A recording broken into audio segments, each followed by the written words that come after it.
Hello hi नमस्कार बच्चों, स्वागत है आपका गणित की दुनिया में। और आज हम समझने वाले हैं इस गणित की यात्रा में एनसीईआरटी माध्यम से जो भी सिलेबस हम पढ़ रहे हैं और जिन भी स्टेट बोर्ड में जो सिलेबस कवर कराया जा रहा है, यूपी बोर्ड हुआ, आपका एमपी बोर्ड हुआ, राजस्थान, जिन भी बोर्डों में ये एनसीईआरटी सिलेबस पढ़ाया जाता है उन सभी से रिलेटेड आज हम उस सिलेबस के बारे में बात करने वाले हैं।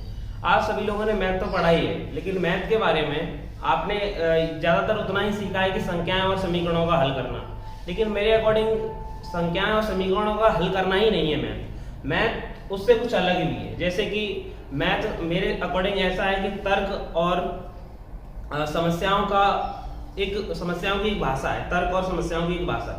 जैसे कि हमारी कोई भी जटिल समस्याएं होती हैं तो उन समस्याओं को मैथ के जरिए सॉल्व कर पाते हैं, और शायद इन्हीं चीज़ों को हम इसमें पढ़ने वाले हैं। सो हम आपको इस एनसीईआरटी मैथ के जो भी सिलेबस पाठ्यक्रम है इसी के अकॉर्डिंग आपको इसका पूरा का पूरा सॉल्यूशन कराने वाले हैं। और उसका जो सिलेबस है जो 2023-24 में आपको गवर्नमेंट द्वारा दिया गया है और निर्धारित किया गया है, उस सिलेबस को हम पढ़ेंगे। तो हम देखने वाले हैं कि क्या क्या हमारे चैप्टर्स हैं जो कि हम इसमें पढ़ने वाले हैं। फर्स्ट चैप्टर है आपका नंबर सिस्टम, संख्या पद्धति। इसके बारे में आप सभी लोग जानते हो कि नंबर सिस्टम में हम संख्याओं के बारे में पढ़ेंगे, जैसे कि प्राकृतिक संख्याएं, पूर्णांक संख्याएं, पूर्ण संख्याएं, इन सभी के बारे में हम पढ़ने वाले हैं। सेकंड चैप्टर है आपका पॉलिनोमियल्स, बहुपद। बहुपद में क्या होगा कि यहाँ पर भी हम वही इक्वेशन जो बहुपद में आएंगी 2x + y वगैरह, इस तरीके से जो भी हमारे बहुपद बनते हैं उन बहुपदों को हल करना और उनके शून्यों के मान निकालना। यहाँ पर हम समीकरणों को भी हल करना सीखेंगे और कुछ वर्ड प्रॉब्लम भी सीखेंगे। इस बहुपद में कुछ समीकरण भी दिए होते हैं, पहले तो बहुपद दिया है, पॉलिनोमियल दिया है, उसका शून्य निकालना है, अन्यथा कुछ वर्ड प्रॉब्लम भी आती है, उसको भी हमें सॉल्व करना है। इसी प्रकार आपका थर्ड चैप्टर है pair of linear equation in 2 variable. इसमें हम पढ़ने वाले हैं 2 चर वाले, इसको हम हिंदी में बोलते हैं 2 चर वाले रैखिक समीकरण। 2 चर वाले ऐसा समीकरण जिसमें 2 चर राशियां हों, जैसे कि आपने सुना होगा x + y = 4, 5, जो भी कुछ, यानी इस तरीके से ऐसे 2 चर वाले, यानी कि ऐसा समीकरण जिसमें 2 चर राशियां हो। कितनी चर राशियां हो? 2 चर राशियां, उसको हम क्या कहते हैं? रैखिक समीकरण युग्म कहते हैं। चर राशि की घात पूर्ण संख्या हो, लेकिन बटे वाली संख्या या रूट वाली संख्या नहीं होनी चाहिए, उन समीकरणों को हम कहते हैं रैखिक समीकरण। युग्म का मतलब होता है जोड़ा। तो इस चैप्टर में हम समीकरणों को 2 जोड़े ऐसे पढ़ने वाले हैं जिनमें कोई 2 चर राशियां। ठीक है, आगे चलते हैं हम चैप्टर नंबर 4, जिसका इंग्लिश में कहते हैं इसे क्वाड्रेटिक इक्वेशन, जैसे हिंदी में हम कहेंगे द्विघात समीकरण। द्विघात समीकरण क्या है? जहां पर किसी न किसी चर राशि, केवल और केवल एक चर राशि में समीकरण होना चाहिए और उस समीकरण में चर राशि की अधिकतम घात 2 होनी चाहिए, उसको हम कहते हैं द्विघात समीकरण। फिफ्थ चैप्टर है हमारा अरिथमेटिक प्रोग्रेशन, समांतर श्रेणी। जैसे कि हमें नाम से समझ में आ रहा है, समांतर श्रेणी एक ऐसी श्रेणी जिसमें समान अंतर हो। जैसे कि मैंने कहा 4, 8, 12, जिसमें आप देख पा रहे हो कि 4 का अंतर है, ये श्रेणी हम बोलते जा रहे हैं। तो इसी तरीके से इन श्रेणियों को हम पढ़ने वाले हैं इस चैप्टर में, जो भी श्रेणियां होती हैं, जिसे हम इंग्लिश में अरिथमेटिक प्रोग्रेशन और हिंदी में समांतर श्रेणी कहते हैं। इसका केवल और केवल इतना ही मतलब है कि जो भी श्रेणी पढ़ेंगे उसमें समान अंतर होगा। आगे छठवां चैप्टर है आपका ट्रायंगल, जिसे हम हिंदी में कहते हैं त्रिभुज। तो त्रिभुज आपने देखा एक ऐसी आकृति जो कि 3 साइडों से मिलकर बनती है, जिसके तीनों कोणों का योग 180 होता है, उसे हम त्रिभुज कहते हैं। तो इस त्रिभुज चैप्टर में हम जो भी त्रिभुज से रिलेटेड क्वेश्चन होते हैं, कुछ वर्ड प्रॉब्लम होती हैं और उनको हम पढ़ने वाले हैं। कुछ एंगल्स निकालना होता है, कहीं पर साइड निकालनी होती है, वो हम इस चैप्टर में पढ़ने वाले हैं। 7 नंबर चैप्टर है आपका कोऑर्डिनेट ज्योमेट्री, निर्देशांक ज्यामिति। निर्देश माने किसी चीज का निर्देश देना, निर्देशांक अंक द्वारा किसी भी ज्यामिति, यानी कि ज्यामिति की भाषा का मतलब समझते हो, ज्यो माने भूमि और मिति माने मापना।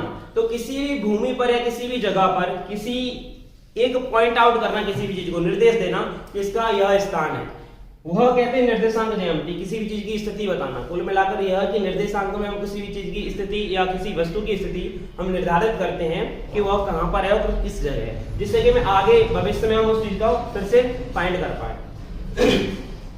8 नंबर चैप्टर है आपका इंट्रोडक्शन टू अ ट्रिगोनोमेट्री, त्रिकोणमिति के अनुप्रयोग। तो यहाँ पर हम त्रिकोणमिति के अनुप्रयोग पढ़ने वाले हैं, जो कि हमने तो हाँ, इसमें पढ़ेंगे हम त्रिकोणमिति के अनुप्रयोग। त्रिकोणमिति क्या है? त्रिकोणमिति के अनुपात होते हैं, sine theta, cos theta, tan theta. तो इस तरीके से हम जो भी त्रिकोणमिति अनुपात होते हैं उनसे रिलेटेड क्वेश्चन पढ़ेंगे 8 नंबर चैप्टर में। 9 नंबर चैप्टर है सम एप्लीकेशन ऑफ ट्रिगोनोमेट्री, त्रिकोणमिति के कुछ अनुप्रयोग। त्रिकोणमिति के कुछ अनुप्रयोग। चल वीडियो स्टॉप कर।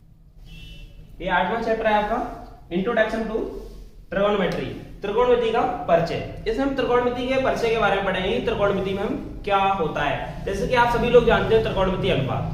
त्रिकोणमिति अनुपात हमारे 6 होते हैं, sine theta, cos theta, tan theta, cot theta, sec theta, cosec theta. उनके बारे में और उनके हम प्रयोग पढ़ेंगे कि यहाँ पर हम क्या होते हैं और उनका क्या प्रयोग होते हैं। ठीक है, तो वह हम सभी जानते हैं कि त्रिकोणमिति का प्रयोग यानी कि जो भी त्रिकोणमिति अनुपात होते हैं वो राइट एंगल से चलते हैं। राइट एंगल में किस प्रकार कैसे यूज होता है, किसी भी राइट एंगल की अगर 2 साइड दे रखी हो, तीसरी कैसे निकालनी है, वो सब हमें इसमें सीखने वाले हैं, जिसमें आप एक प्रमेय पढ़ोगे, पाइथागोरस प्रमेय। ठीक है, और अब इसके बाद हम स्टार्ट करने वाले हैं इधर 9 चैप्टर जो कि है सम एप्लीकेशन ऑफ ट्रिगोनोमेट्री, त्रिकोणमिति के कुछ अनुप्रयोग। यानी कि जो त्रिकोणमिति में हम पढ़ के आए हैं उन्हीं के आधार पर हम यहाँ पर कुछ वर्ड प्रॉब्लम सॉल्व करेंगे। यहाँ पर हमने क्या सीखा था, त्रिकोणमिति का परिचय, यानी कि त्रिकोणमिति में क्या क्या चीजें होती हैं, लेकिन अब यहाँ पर हम उसी से रिलेटेड उन्हीं की हेल्प की सहायता से यहाँ पर हम कुछ वर्ड प्रॉब्लम सॉल्व करेंगे। ठीक है, यहाँ पर आप देखोगे 10 नंबर चैप्टर जो कि है सर्कल, वृत्त। तो आप वृत्त सभी ने देखा है, तो वृत्त इस तरीके से वृत्त होता है आपका। इस वृत्त से संबंधित वृत्त का क्षेत्रफल, वृत्त की परिधि, ठीक है, वृत्त का अर्धपरिमाप, ये सारी चीजें हम वृत्त चैप्टर में पढ़ने वाले हैं। उसके बाद है आपका 11 number chapter area related to circle. Area related to circle, जैसे हिंदी में वृत्तों से संबंधित क्षेत्रफल, यानी कि जो हमने यहाँ पर वृत्त की बेसिक बातें पढ़ी चैप्टर नंबर 10 में, और इसके बाद 11 नंबर चैप्टर में हमको पढ़ना है वृत्तों से संबंधित क्षेत्रफल। यानी कि हो सकता है कि आपको एक वृत्त का क्षेत्रफल पूछ लिया जाए, हो सकता है कि 2 वृत्तों को मर्ज करके लिए क्षेत्रफल पूछ दिया जाए, या उनके कॉमन पार्ट का भी क्षेत्रफल पूछा जा सकता है। इस तरीके से हम वृत्तों से संबंधित क्षेत्रफल में ये चीजें पढ़ने वाले हैं। ठीक है, और आपका जो चैप्टर नंबर 12 है जिसे हम सरफेस एरिया एंड वॉल्यूम कहते हैं, इंग्लिश हिंदी में से बोलेंगे पृष्ठीय क्षेत्रफल और आयतन। पृष्ठीय क्षेत्रफल और आयतन, पृष्ठीय क्षेत्रफल और आयतन क्या होता है? पृष्ठीय क्षेत्रफल आप सभी समझते हो कि एक पृष्ठ का क्षेत्रफल, हमने कोई भी बॉक्स ले लिया, उसको बनाने के लिए किस मटेरियल की जरूरत पड़ने वाली है, कितने मटेरियल की जरूरत पड़ने वाली है, वो तो हो गया पृष्ठ। लेकिन उसके अंदर जो वैक्यूम है, जो जगह है, उसी को बोलते हैं आयतन या फिर वॉल्यूम। ठीक है, तो इसमें हम उन चीजों के बारे में पढ़ने वाले हैं। चैप्टर नंबर 13 स्टैटिक सांख्यिकी। सांख्यिकी में हम कोई भी इस तरीके से कोई भी एक टेबल दे रखा होगा, वहां पर हमें चीजें दे रखी हैं, कोई भी सम चीजें हो सकती है, 2-4 चीजें होंगी, उनके बारे में आंकड़े दिए होंगे, उन आंकड़ों से सॉल्व करके हमें उनका जो भी यानी कि बहुलक पूछा जाए या फिर बहुपद पूछा जाए या माध्यक पूछा जाए, वो चीज हम इसमें निकालना सीखेंगे। फिर है प्रोबेबिलिटी, प्रायिकता, किसी भी चीज की प्रायिकता। एक सिक्के को अगर 5 बार उछाला जाए तो कितनी बार हेड और कितनी बार टेल आने की प्रायिकता हो सकती है। तो इन चीजों के बारे में हम इस 14 नंबर चैप्टर में पढ़ने वाले हैं। तो ये तो था आपका सिलेबस जो कि हमें 2023-24 से रिलेटेड है, क्लास 10th का, जो हम पढ़ने वाले हैं। इसके बाद मैं आपको बता दूं कि यह सिलेबस हम कितने दिनों में कवर करने वाले हैं, क्योंकि सिलेबस पिछली बार से 2022 से जो 2023 और 24 का जो सिलेबस है एनसीईआरटी द्वारा यानी निर्धारित किया गया है, वो सिलेबस कुछ कम कर दिया गया है। तो उनके बारे में हम अगली वीडियो में समझेंगे कि क्या क्या सिलेबस कम हुआ है और हमें क्या नहीं पढ़ना है इन चैप्टरों में। ये तो मैंने चैप्टर का इंट्रोडक्शन दिया है, अब इसके बारे में हम समझेंगे कितने दिनों में कंप्लीट कर पाएंगे। तो मैंने यहाँ पर लिख रखा है नंबर ऑफ डेज कि हम कितने दिनों में किस चैप्टर को कंप्लीट कर पाएंगे। ये लगभग मैंने अपने अकॉर्डिंग लिख दिया है, कुछ 1-2 दिन ऊपर भी हो सकता है। तो यहाँ तक चीजें थी कि सिलेबस में हमें क्या पढ़ना है और क्या नहीं पढ़ना, और मैंने ये भी बताया कि यह जो हम पढ़ने वाले हैं एनसीईआरटी सिलेबस क्लास 10, जो कि केवल और केवल यूपी बोर्ड के लिए नहीं है, UP board, MP board, Bihar board, Rajasthan board, सभी में यही एनसीईआरटी फॉलो किया जाता है। किस में क्या निकल गया है उसको हम अगली वीडियो में डिस्कस करने वाले हैं। और आप सभी लोग तैयार रहें, क्योंकि हम चैप्टर 1 का वीडियो जल्दी आने वाला है और चैप्टर 1 स्टार्ट करने वाले हैं। और केवल हमारा जो टारगेट है, हमारे जो नंबर ऑफ डेज के अकॉर्डिंग हमने जिसको निकाल रखा है, वो केवल और केवल 50 से 60 डेज, यानी कि 60 दिनों के अंदर, 50 से 60 दिनों के अंदर हम इस पूरे के पूरे सिलेबस को आपको विद सॉल्यूशन, विद एग्जांपल आपको देने वाले हैं। तो आप सभी लोग तैयार रहें, वीडियो जल्दी आने वाला है। थैंक यू, धन्यवाद।